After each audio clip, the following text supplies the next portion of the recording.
Hey, what's up, guys? It's Real Estate Vince here, bringing you guys another video. And today we're going to be talking about why you should not move to Charlotte, North Carolina, or why you should not come to North Carolina in general. Now, earlier in my YouTube series, I actually did a video giving you guys 5 reasons as to why you should not come to Charlotte, North Carolina.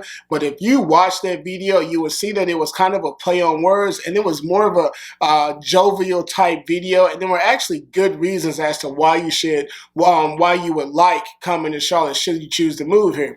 Today, I'm going to give you guys some legitimate reasons as to why you probably shouldn't come to Charlotte, why you shouldn't come to North Carolina, or at least a couple of reasons that would give you pause before coming here that you may or may not be aware of, okay? So sit back. Hopefully, you enjoy the video, okay? Thanks for watching.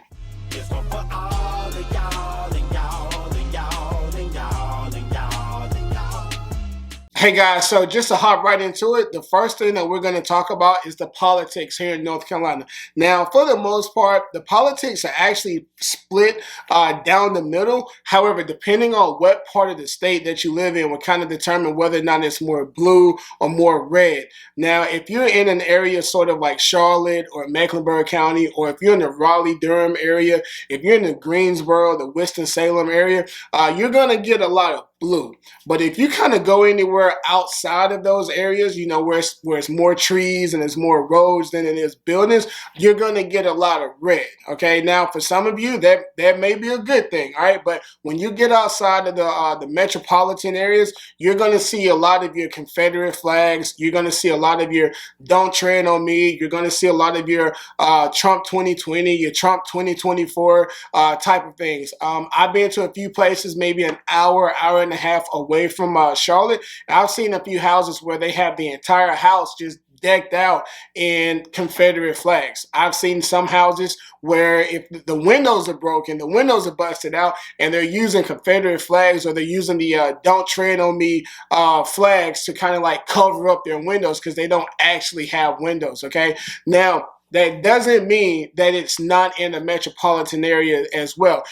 You will get some red, you will get some blue when you're in Charlotte, when you're in the Raleigh area and all that good stuff. However, it's just not as overt as to when you start going out. When you get outside of Charlotte and Raleigh and all those places, it's just more in your face. And, you know, for lack of better words, it's the culture. It's just how it is there. So depending on where you stand politically speaking, that will kind of determine, you know, where you would kind of want to go, whether or not it's in Charlotte or one of your more rural areas, okay? And speaking on politics, I'm actually going to let that kind of segue into a topic that's very near and dear to the country right now, and that's teachers, and that's teacher pay.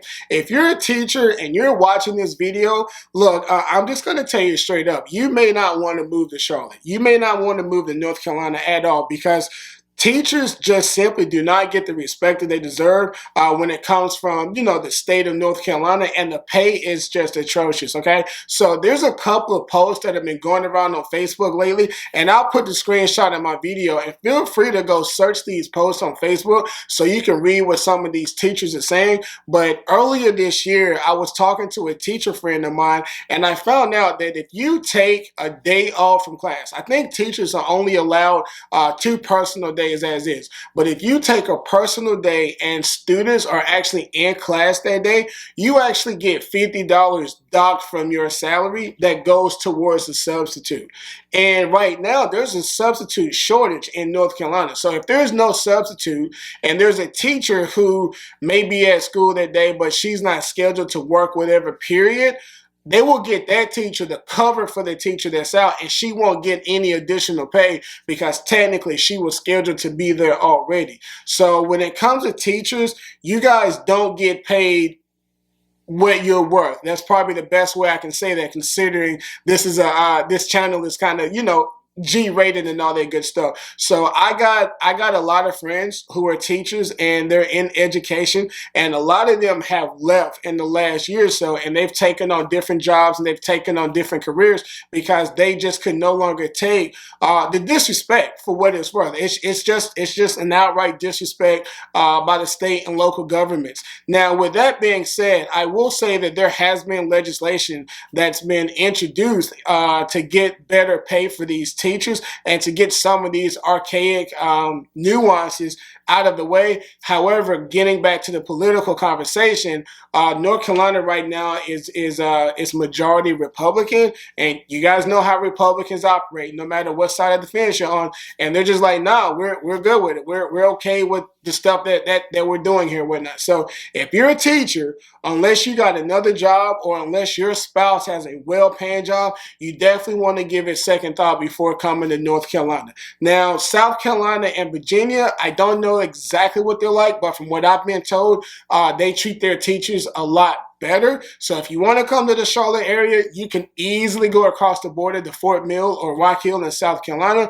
But as far as North Carolina specifically, you definitely want to give it a second thought if you're in the education system, okay? And speaking of jobs, I want to take a few minutes to let you guys know that North Carolina is an at-will state. And some of you may know what that means, but for those of you who don't, basically that just means that your employer can kind of fire you whenever they want.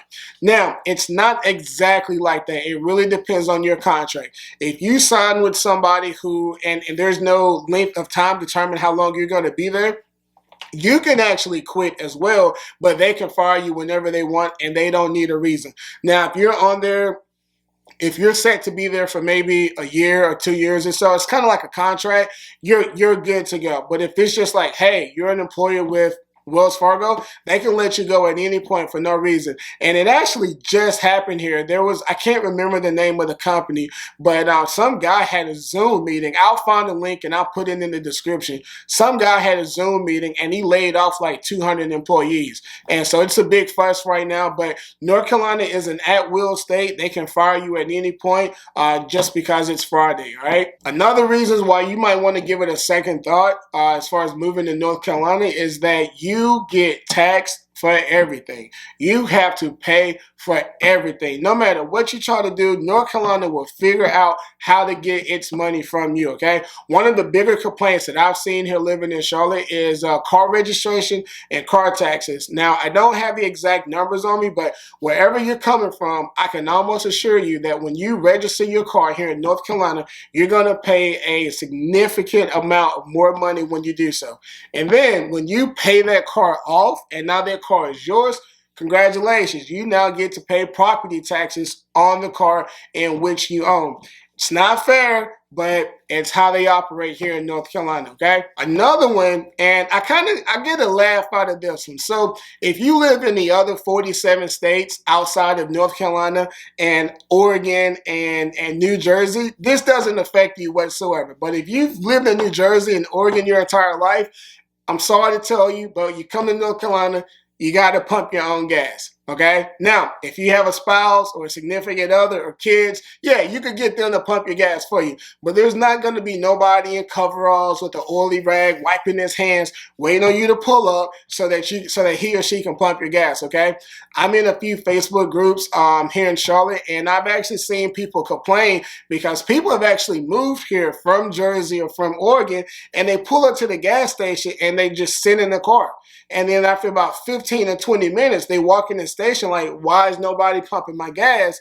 And they're like, well, you're in North Carolina. You pump your own gas here. And I've seen people get upset to the point to where they sold their house and moved and went back to wherever they came from because they were that upset about having to pump your own gas. So if you're from Jersey, if you're from Oregon, and there's a few other cities, I think in New York that does this still, you have to pump your own gas here in North Carolina and those other 47 states, okay?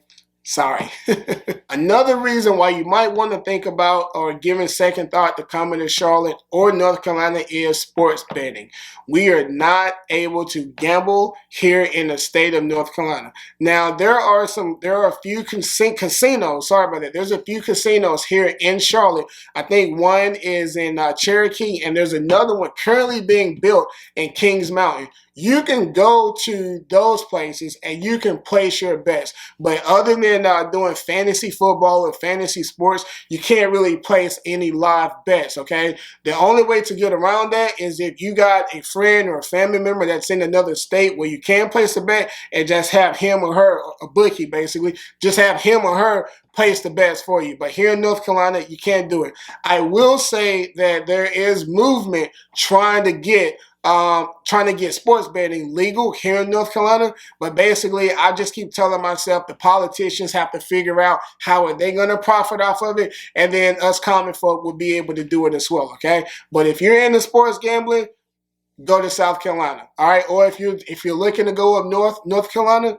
go to Virginia, because as of right now, there's no sports betting here in North Carolina, all right? So the last thing that I want to touch on will be religion. Now, obviously, North Carolina is in the Bible Belt, so it's expected to see a lot of Christianity and a lot of other religions, but I've seen a lot of people, especially from the West Coast, move here and they complain because of how much Christianity is just out there literally everywhere. You can't really walk 1 or 2 miles without seeing a billboard asking if you're saved. You can't go down the street downtown without somebody walking up to you saying that Jesus loves you, all that type of stuff. So if you're coming from a place where religion really isn't pushed that much on you, you'd be in for a very rude awakening moving here to North Carolina, okay? So that does it for this video. Hopefully that wasn't too bad for you guys. Hopefully you guys at least appreciated some of that honesty. If you got any questions or comments about anything that I said, or if you got any questions about any other topic that you may not be aware of, feel free to just drop a comment below, and I'll see you guys next time, all right? So I appreciate you guys for watching, and as always, thanks.